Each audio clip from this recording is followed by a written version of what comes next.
Excuse me.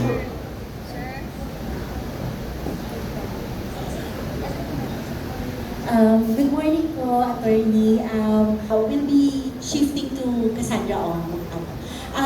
Anchored on that question po previously, because you mentioned about the legislative, kung may bearing or wala. In your opinion, or probably based on the legal basis, what do you think are the legal implications of invoking the right against self-incrimination to legislative inquiry, and how does it affect po the process of testimony and questioning? Kasi yan po yung ginawa ni Cassandra Ong. Principle is very simple. Binigyan po ng kapangyarihan ng saligang batas ang legislatura to conduct legislative inquiries. To be more accurate, isuriin na natin yung phrase na ginamit ng Constitution.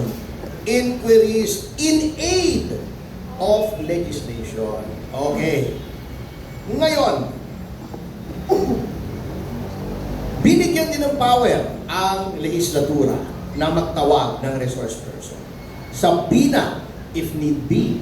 Ibig sabihin, subpoena is Latin for under penalty, under pain. Pag hindi ka sumunod, you will be under pain of penalty. Ano yung penalty na yun? Contempt. Okay? That is to coerce witnesses to go to either the Senate or the House and state what he or she knows about a certain proposed legislation. Ngunit, kung ayaw magsalita ng witness, hindi mo pwedeng pilitin, hindi mo pwedeng i-bully. You cannot isolate the counsel by physically preventing him from approaching the client. Ipakulong mo, yun ang power mo. It ends there. Makukulong siya, ayaw mo magsalita, kulong ka. If you want to purge yourself of the contempt, magsalita ka. Kung ayaw mo, kulong ka until Congress adjourns or there is a committee report submitted and approved by the committee according to the case of Palag versus Senate. Yun ang extent ng kulong mo. Kung ang legislatura ang magpapakulong sa iyo.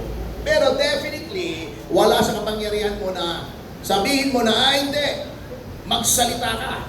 Bago ibubuli mo, lalo na ito bata. For the first time, ang dami-daming camera, ang dami-daming kongresista. Bago pipilitin na nakakapagsalita, nakakakuha ng informasyon na maaring self-incriminatory. Okay. May remedy naman dyan, but we do not want to telegraph our punches at this point. Rest assured that kami po mga abogado ay nagdidepensa ng aming kliyente.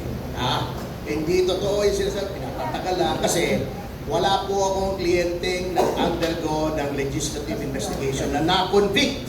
That is how useless legislative inquiries in aid of legislation are when it comes to filing criminal cases. It's useful for legislation, yes, but for purposes of ascertaining criminal liability, walang silbi po yan. Because many rules do not apply when it comes to a court hearing.